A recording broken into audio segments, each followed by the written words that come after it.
Good morning, everyone, to all our friends far and wide.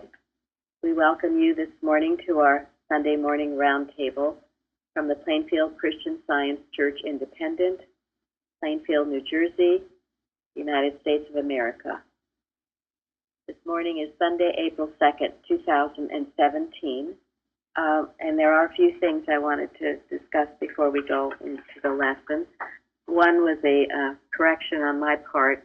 Last week I mentioned Mrs. Eddy at the original church for the first time going up the aisle and standing before the first reader station and sang the 91st Psalm. And then I said then she stood by the second reader and stated the hymn, Daughter of Zion. But during the week it came to me, it wasn't Daughter of Zion, it was number 90, which is Guide Me, O Thou Great Jehovah, which is a beautiful hymn. And that's the one she stated in the original, the first time she went. Okay, and then the other is that Jeremy creates for those of us here what we call a Unity Watch booklet, and it's a little pamphlet of all the watches from the previous quarter. If anyone would like that, you can let Jeremy know, or me or Florence, and it can be sent to you. And then Dale wanted to say something about last week's Revelation class, and Dale, you can give the shorter version you sent to me. Okay. Well, I was wondering about that period of the 1,260 days that the woman fled into the wilderness. And then I came upon this in Revelation Interpreted by Reverend Kratzer. And chapter 12, verse 6 says, "And the woman fled into the wilderness, where she hath a place prepared of God, that they should feed her there 1,260 days." And then there's a note. Reverend Kratzer gives an explanation of that verse, and then he adds a note. It is interesting to note that one Bible commentator has described this period as a period of 1,260 years, lasting from AD 606, when the Pope of Rome was, by Focus the Emperor, constituted the universal bishop of the Christian Church, to AD 1866. This commentator does not call attention to the fact, and probably did not know, that 1866 was the date when Mrs. Eddy discovered Christian Science. That reappearance of pure spiritual truth in the world, which undoubtedly presages the early fall of the dragon, and of all those human institutions, organizations, and forms of government which derive their power largely from the dragon. Coincidentally, with the reappearing of the pure spiritual truth among men, the woman, the love of pure truth, divine love, comes out of the wilderness, out of the place prepared of God for her temporary protection, and becomes active again on the stage of human affairs. Isn't that something? Thank you. Wow. This was on page 254 and 255 of Revelation Interpreted. Thank you so much. I didn't see that, and anyway, it was very, very, very interesting. All of this makes sense to us as scientists. How could it not? And this man probably wasn't a scientist that determined all of this using years instead of days. So the woman stayed dormant all those years and came out in 1866 for the writing of the textbook. Thank you very much, Dale. Discovery of the science which freed man from old theology and all of the enslavement that brings. And then also we had a wonderful class, I will say, yesterday on the Bible study. All of them are excellent. Each week I say, how can it get better? I say that on Wednesday nights. I say that on Sundays. So, but anyway, there was a point I meant to make and didn't. And then Gary brought it up today while we were going to church. So, Gary, the point about the sign of Isaiah. Oh, yeah, we were talking about Isaiah and the signs that, Ahaz refused. And that conversation, Isaiah finishes by saying, I will give you one sign, which was our question number 3. The only sign he gave was the prophecy of the appearing of Jesus Christ, the birth of Jesus Christ. And to us, as scientists, that should be profoundly meaningful. Because here they were embroiled in huge political turmoil, both internally and being attacked by their neighbors, by their friends, huge political problems. What was Isaiah's solution to all of that? Christ.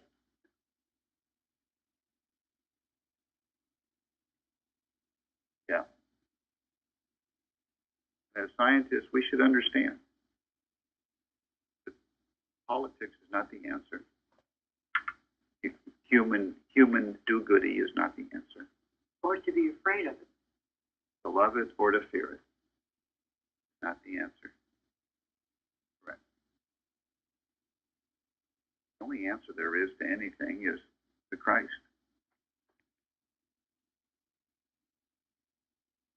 And his teaching. So we must always go back to that. I know, I get calls. People are so upset. It makes them sick over the politics of the day. And when we get that embroiled in it, we need to step back and realize that. And be healed of politics. Yeah, be healed of politics. It's the Christ. And here, so Isaiah skimmed over all the years, all the kings, and all the stuff that went on from that time until the Christ. The Christ is the only answer.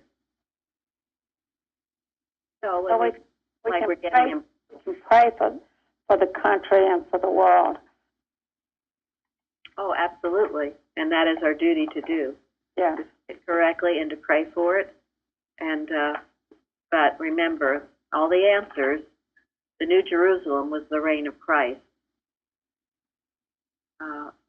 And so we always bring it back to that. Oh yes, we pray about it, and we should be aware of what's going on. Mrs. Eddy certainly was, but not to the point where we're getting upset and depressed or hating people who don't think the same way we do, or all this stuff that seems to be going on.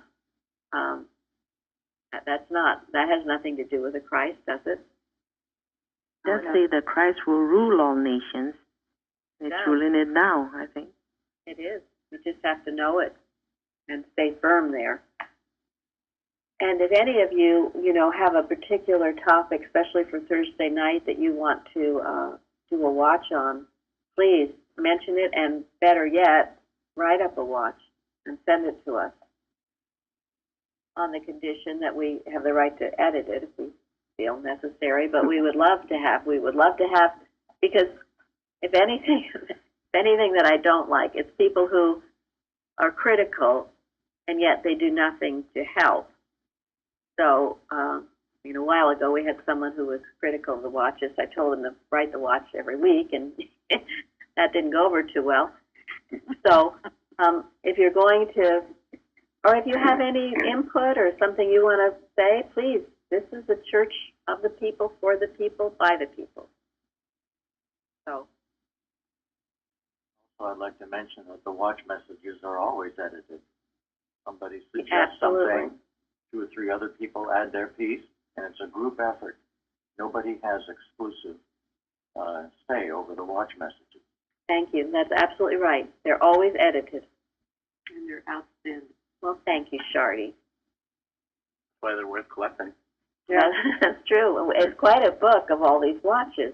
You think of the book Watches, Prayers, and Arguments with all those watches. Well, this is the current day watching. So we welcome your involvement and input. always. Sunday, April 2nd, 2017. Our subject, Unreality. Golden text, Job 5. I would seek unto God, and unto God would I commit my cause. Any comments before I go into Science and Health on the Bible?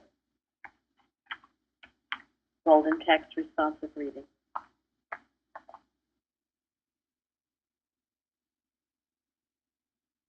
I wrote on the forum that responsive reading in Job 5 is excellent to use during your watch.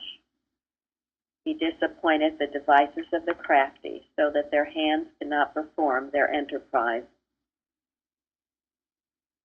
That he uses the word crafty in regard to what?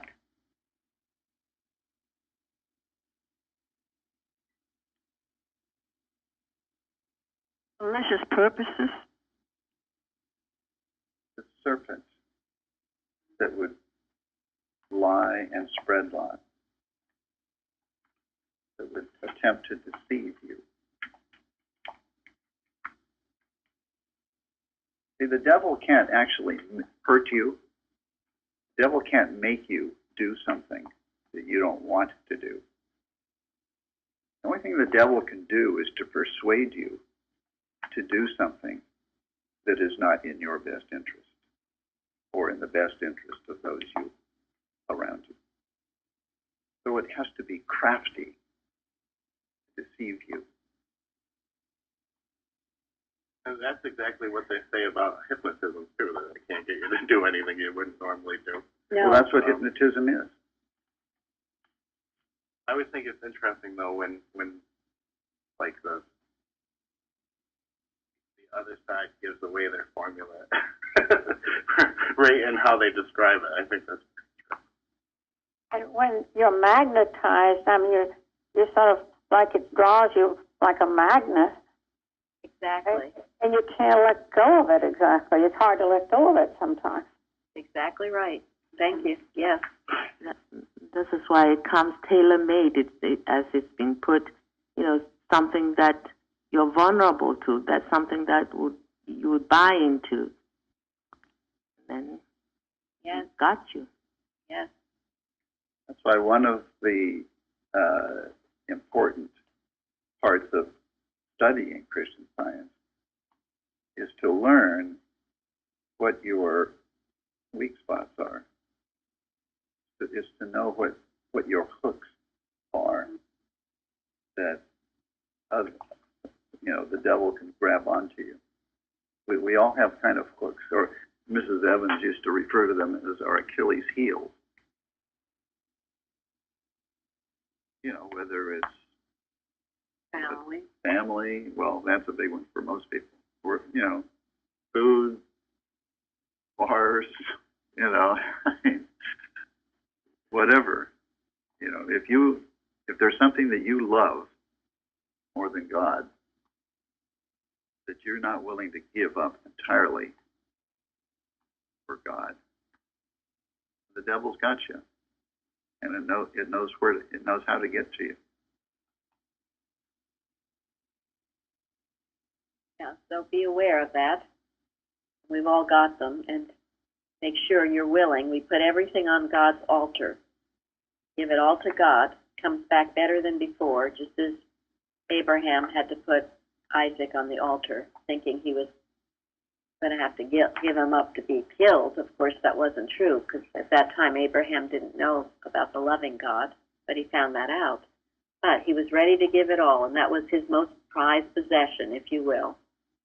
He had to realize it wasn't his possession. It belonged to God. I give it to him. And it came back better than before. You hang on to it and think it's your personal possession, then you're subject to the abuses of mortal mind. So yes, craftiness is referred to about his serpent, and also I think the Assyrian moon god, she talks about craftiness.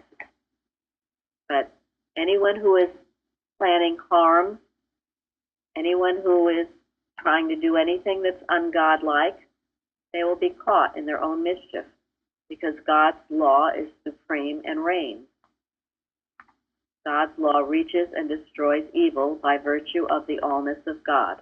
Mrs. Eddy, no and yes. We know this, know it continually. You know how many of the ISIS attacks have been thwarted? A lot. There's no reason why they all can't be thwarted, because they're not of God. And if we're knowing this, knowing it constantly, and not mesmerized by the picture of how horrible it is and how horrible the people are or whatever, but no, God's law is in operation. And what isn't right will be uncovered. The error will be uncovered to be destroyed.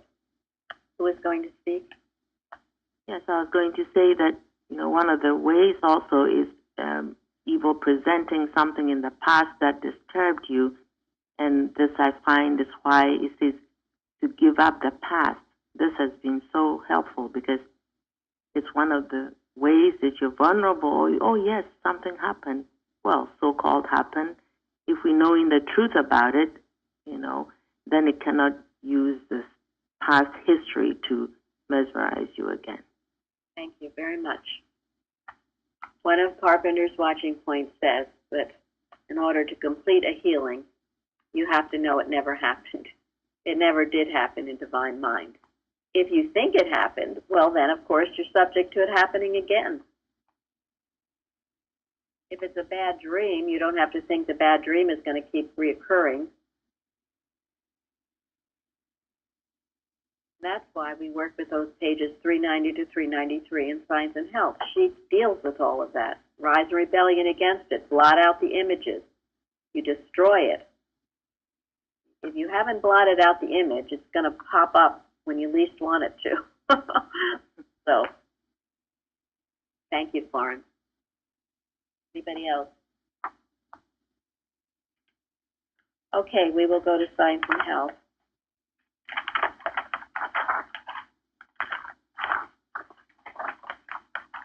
And Jeremy, read number 2. Spirit is the real and eternal. Matter is the unreal and temporal. What is that sentence taken from? Scientific statement of that? Scientific statement. Yes, it is. Do you all know it? Sure. Good. You all should know it. It's something, we learned in Sunday school. Anyway, it's, can anyone recite it for me? There is no life, truth, intelligence, or substance in matter. All is infinite mind and its infinite manifestation, for God is all in all. Spirit is immortal truth. Matter is mortal error. Spirit is the real and eternal. Matter is the unreal and temporal. Therefore, man is not material. He is spiritual. Almost perfect. Yeah. Spirit is God. Spirit is God. Okay, well, but good for you, Fairly, to step up like that. That's encouraged. It was very quiet. So, thank you. And yes, and it's a powerful statement of truth that we all should know and understand. For a long time I could quote it and I had no idea what it meant. So, and the sentence that connects us, that connects you with all of that, is the one that was omitted, interestingly. Spirit is God, and man, you, are God's image and likeness. Therefore, you are not material. You are spiritual. And I know that's something that Fairly declares a lot. That's why she knows the statement. Yes. We all should be declaring. Now tell us, Jeremy, what you found out about the cube of sugar. Oh, my son sent me this video, and it was talking about how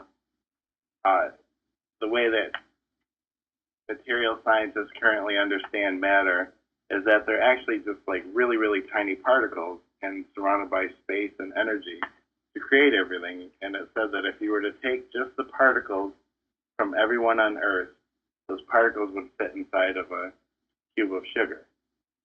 And So I was thinking about that, about thinking, overcoming matter. In Jesus' time, matter was thought just to be, earth, all solid. So the belief was everything. But now the belief is getting smaller and smaller by everyone's recognition. So eventually, being that small, that's just like a statistical anomaly. That'll be forgotten about soon. So I found that very comforting to know that. So. Thank you. And ultimately, quantum physics will get to the point where it understands that there are no particles. They can't see these so-called theoretical particles. They just believe that there has to be some kind of a particle there. But and one of the things that quantum physics has opened the eyes of physicists to is the fact that what we think of as matter is exclusively, ultimately, energy. It's called energy. And that's why Einstein recognized the truth in science and health and referred to science and health, or Christian Science, as the ultimate science. He could sense that. A lot of quantum physicists say that physics is not so much physics as it is metaphysics.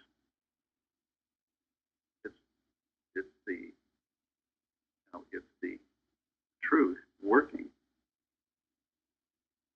helping us basically to understand that all is mind. There aren't any particles there. And it's infinite manifestation. And that is the key to that. If you look out at the world, the universe, with infinite tenderness, because it's all mind, it's all God. And if you see it, know it, you will see it more and more. And it will be brought out more and more into your experience. So this is the leaven of truth in science, isn't it? You take anything and you go far enough with it, you're going to come to Christian Science. Whatever it is. So think about that, when your head is aching or when, you see a raging fire, what are you seeing? Yeah.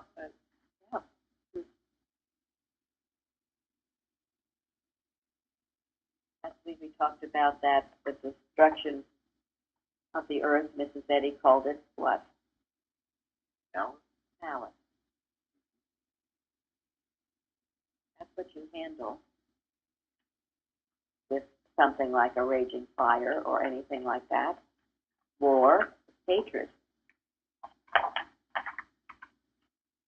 So, and when we handle it that way, we diffuse it and bring it down to its common denominator of nothingness. That's why divine love is the only power in the universe. It is. Mrs. Eddy refers to it as a powerful spiritual force. Because all is infinite mind and its infinite manifestation, love, which is God, heals. There isn't anything that it doesn't heal, because it is the only thing that's true and real. That's why the subject unreality is such a fascinating subject in Christian Science. So yes, you can question what you view as real or unreal. If it's not of God, it's unreal. And where do you put your trust? Yeah, so much of this lesson was your trust. Where is your trust? And as we talked about yesterday, you can do all these things. You can go to church, you can do your lesson, you can do all these things, and yet have no faith or trust in God. So this is where we need to get, where we're truly trusting God. And the only way to do it is to what? How do you get trust in God? Practice. The only way to do it is be grateful for all the things that has happened. Acknowledge, constantly acknowledging His presence and power. constantly being grateful. You should see, as a practitioner, what I hear. There's some people who are just so grateful, sincerely grateful, always giving gratitude. And then there are others who very sparing. It's almost hard to do. Well, let your heart be full of gratitude. See all the good. You know, this church is pouring forth tremendous good, free. We don't charge. We could. I mean, we could put a high price on this stuff because it's the pearl of great price. Sure is. It is. So don't think we're just giving away, you know, nothing. Fluff. Yeah, fluff. We could put a high price on this. It's the pearl of great price. Are you truly grateful for it? Some of you truly are. Some of you, I'm not so sure. And you're missing out. When you're not truly grateful, you're missing out on what God is doing for you right here, right now. Blind to it. And what did Mrs. Eddy say about ingratitude? Unpardonable sin. Yep. The sum total of evil, actually. Sum total of evil. And the only answer is gratitude. And from my vantage point, that's what I see. People ungrateful. People who think that they could just deserve it all. It's their just due. And if they don't get it, complain, complain, complain. I can see why she would say that. That leads to coveting. Leads to coveting. I heard recently someone saying that jealousy, the next step from jealousy is hate. It's real easy to cross. People get jealous of what others have. The next thing, they hate them. Pretty soon, it's that fire, uncontrollable malice, that fire growing. Watch it.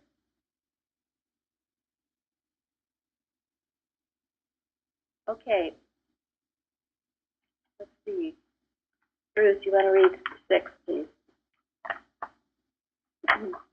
The physical healing of Christian Science results now, as in Jesus' time, from the operation of divine principle, before which sin and disease lose their reality in human consciousness and disappear as naturally and as necessarily as darkness gives place to light and sin to reformation.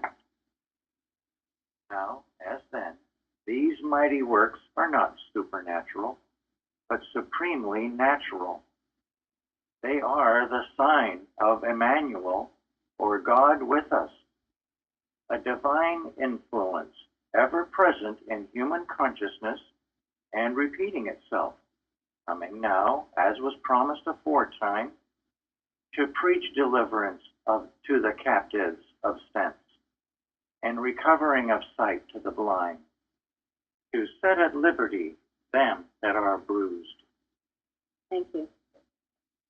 I thought it was amazing that, I mean, this lesson has this about Emmanuel, and Emmanuel was in the Bible. I mean, I don't know, Gary wrote this lesson. I'm not sure he knew the link, but Tom brought it out in the Bible study yesterday. I just thought that was wonderful, the way it all works together. It all works together. Well, it's wonderful the way God gives us these lessons. And only God could do it. And that's true of the Bible studies and everything else. They're divinely inspired. God teaching. God teaching. He is the teacher. We sit at the feet of Jesus. So, I love this statement. Anyone want to comment on it?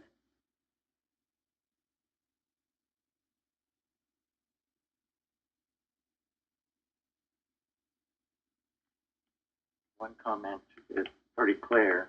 Healing is the operation of divine principle. It's not something some person does, but rather it's the divine action working through man. Thank you. There's nothing willful or somebody doing it on their own. But nothing. Absolutely. It is the operation of divine principles, the rules and laws of the universe operating. But you've got to be in obedience to them. Yeah, I mean, health is not a human or a mortal or a physical phenomenon. Health is a spiritual phenomenon. And when we obey God, when we are with God, as He is always with us, we experience health, we experience all the signs that Of we a manual. need of a manual. And it's interesting how God gives us what we need. I mean, every day He's giving us what we need. But fascinating to me is how little what God is giving to us we actually recognize and acknowledge. Gets back to Mary's point. You know, am I grateful for life, for truth, for love? Yeah, when you're only grateful for the big house and the car and all of that stuff, well, that's not where it's at. We need to be grateful for life, truth, and love, and we've all got that if we have eyes to see it. And then we are grateful for other things that God brings into our life, and we see them as spiritual ideas. But they always go back to the giver, not obsessed with the things. To me, it was interesting. Yesterday, I watched about the Bronx Zoo. Having been there, I had appreciation for it, and I wanted to see it. And their idea is they need to preserve all the animals. Now, God has preserved them all. Nobody can destroy the animals. They exist in God. Oh, that's true. Yes. You see, man thinks that they're doing all these things. And no, it's God who does it. Yeah, there are ways we reflect Him, and yes, but remember, it always goes back to God. It's like that 600-year-old tree that's not far from here. It didn't die until people started thinking they had to take care of it. Well, So that's interesting. Oh, yes. Yeah, we have this 600-year-old tree. And when people started worrying about it because it was so old, then it died. So, well, remember that health, all these things are divinely natural. And this is a simple process. A child can understand it. And it is Emmanuel, God with us. And I think of that often. So when you're faced with a challenge, go back to this. No, it will disappear as naturally and as necessarily as darkness gives place to light and sin to reformation. Naturally, and necessarily, it has to. Why necessarily? Because it is in compliance with God's law. And God's law is the only law we can count on. I think it's an unceasing operation of divine love, the divine principle.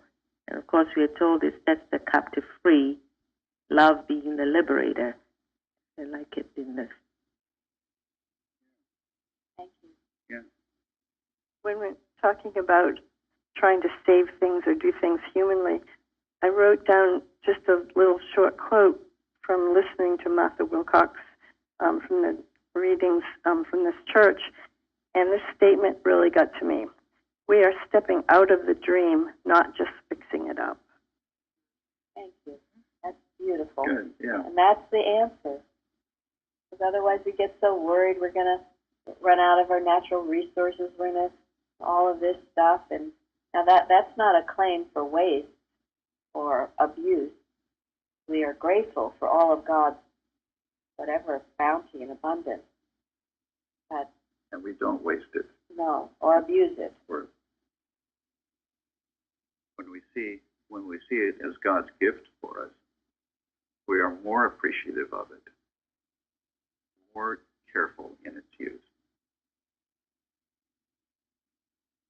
But it all exists as a divine idea, and it exists in abundance. And it's amazing. I mean, even on a human level, they find all of these what is it, gas, natural resources all over the place. I mean, it just, and I've told this story about this place in South Carolina that had nuclear waste was dumped in it, and it was all closed off, and no one was to go there. And after 30 years, someone did go there. He was all dressed up in a mask and radiation suit. And when he got there, he found it was like a natural wildlife preserve. The forest thriving with wildlife. Yeah. How did that happen but the grace of God? What can God not do? Yeah. And you know, we talk about a tree grows in Brooklyn. You see it all the time. These things that are growing up through the cement. It's just incorrigible. It's life expressing itself. So it will be, but we must keep it in that realm that Dale just spoke about. And in that spiritual realm. You see it humanly and materially. Yes, we're all doomed. There's not enough. We better sign up and go to Mars. And all of that stuff. All this stuff. We have so much to worry about. And we better worry. Well, that's the human picture. And I'm better to laugh than cry at it. Okay. There was in one of our watches about environment it was in the Red Book. You cannot change environment. Oh, uh-huh. We can only change our sense of environment, and we never do this in any way but through the elevation of our own thought above things. God is the only environment. Wonderful. Thank you. Place. Article place, isn't that? Could be. It was from the Red Book, Essays and Other Footprints, page 85. That's very apropos. Thank you, Betty. It really helped me a lot. So thank you, whoever found that. No, that's good. That's very helpful. And the point has been made, the same point has been made about our government. What is your government? Is it a human government, or is it the government of the Christ, God's government? So everything in our experience, everything around us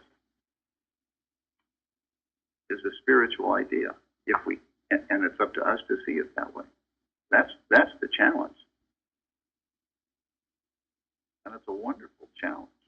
Because when we can do that, the blessings are incredible. Okay, Sharon, you number 7. Whatever teaches man to have other laws and to acknowledge other powers than the divine mind is anti-Christian. The good that a poisonous drug seems to do is evil, for it robs man of reliance on God's omnipotent mind, and according to belief, poisons the human system. Truth is not the basis of Theogony. Modes of matter from neither a moral nor a spiritual system. The discord which calls for material methods is the result of the exercise of faith in material modes, faith in matter instead of in spirit. Thank you. Any comments on that? He really tells it like it is, anti-Christian.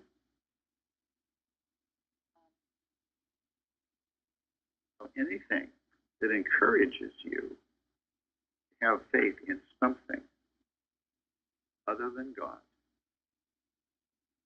faith in a drug, faith in a spouse, faith in a bank account,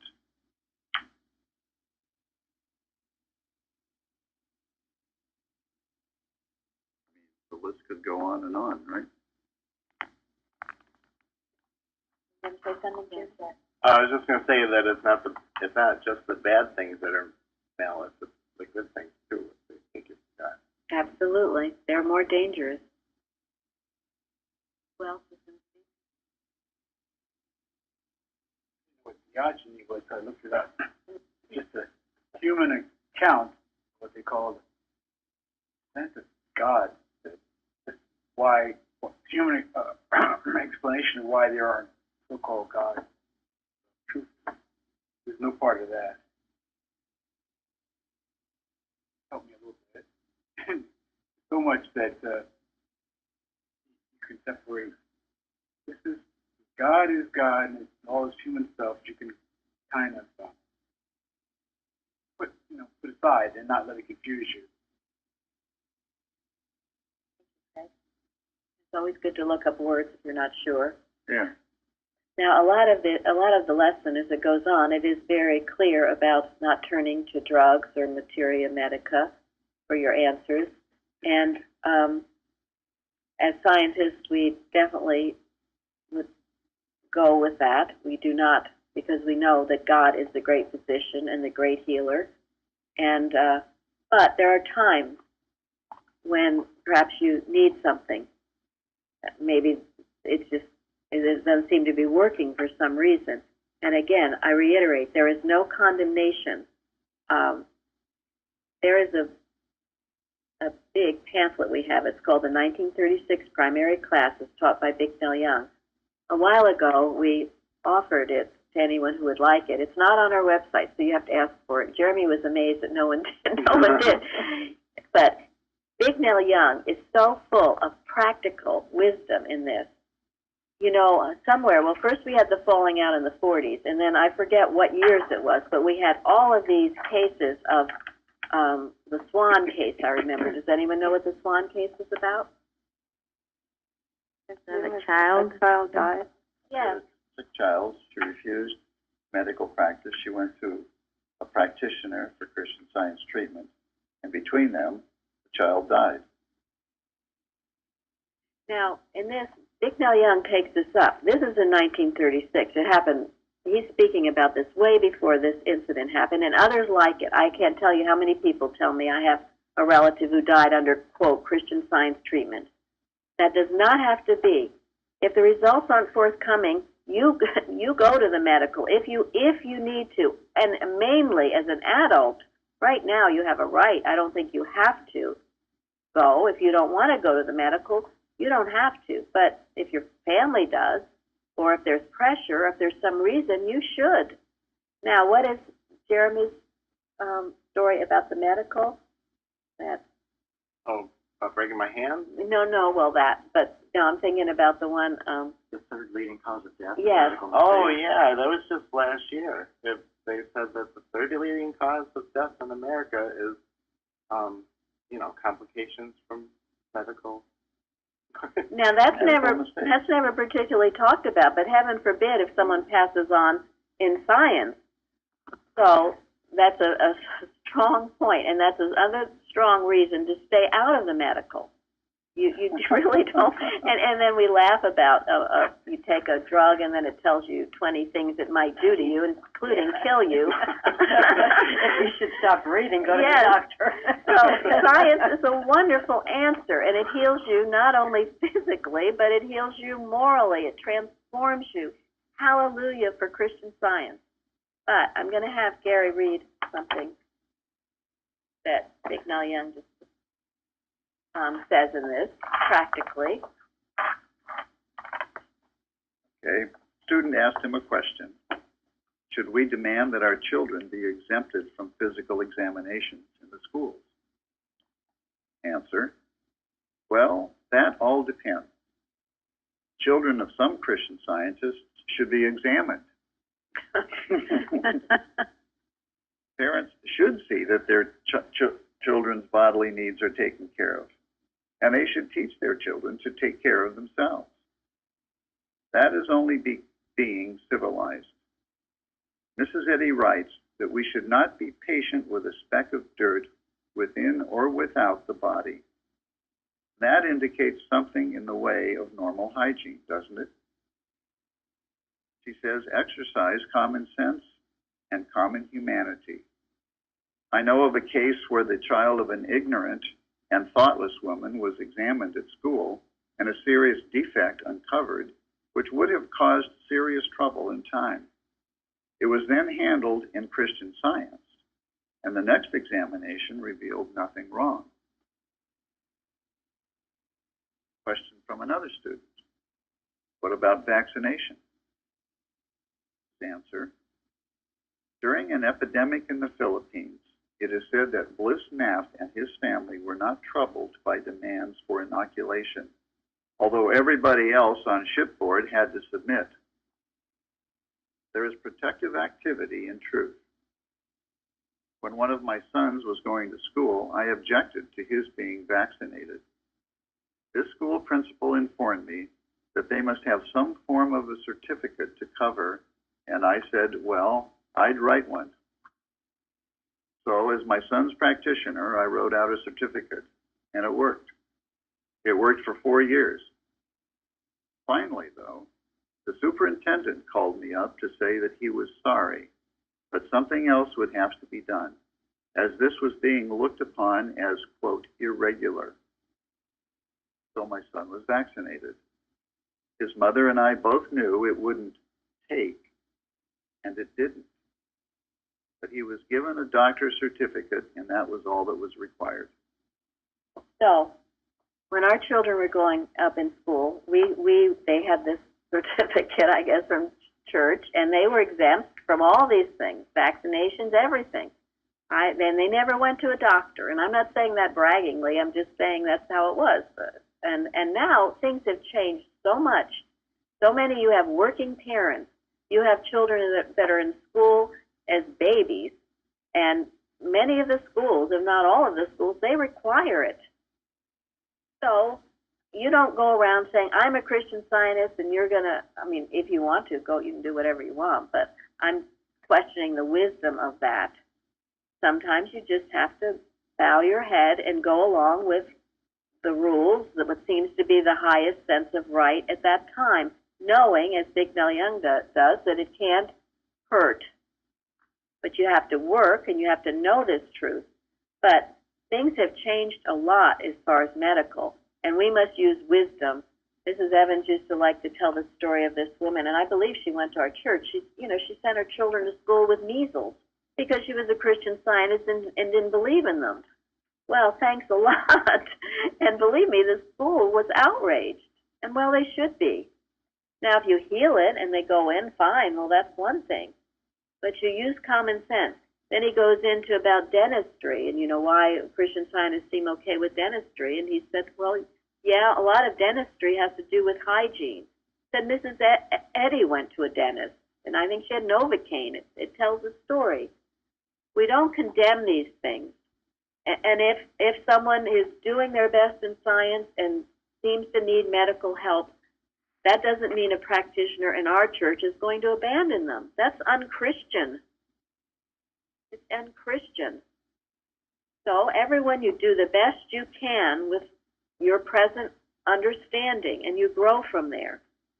But this is important for Christian Scientists to understand, because otherwise we get all of these stories and this malpractice, hatred really, because Christian Scientists go around and don't believe in doctors and send their 6 kids to school and other things.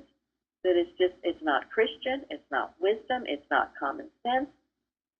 It has nothing to do with Christian Science. Any comments? Yes, God will direct if you're relying on Him. That's what I found. Yes. And there's no formula. Every case is different. Bignell Young says a dogmatic attitude is not science. So, Mrs. Eddy refers somewhere in her writings that God will guide you through temporary and eternal means. yes, Right. Science and health. that is. She also, in the same page, I think, says, that everyone has the right to work out their own salvation according to their light. Nobody's in the same mental level. They use common sense. Practically, if you do have to go to medicine, I find Christian Science practitioners are great at weaning you off of any bad effects from whatever they've done. Absolutely.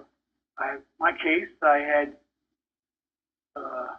serious drugs that when I had a mental breakdown 30 years ago, and there were hallucinatory, I guess, effects or whatever.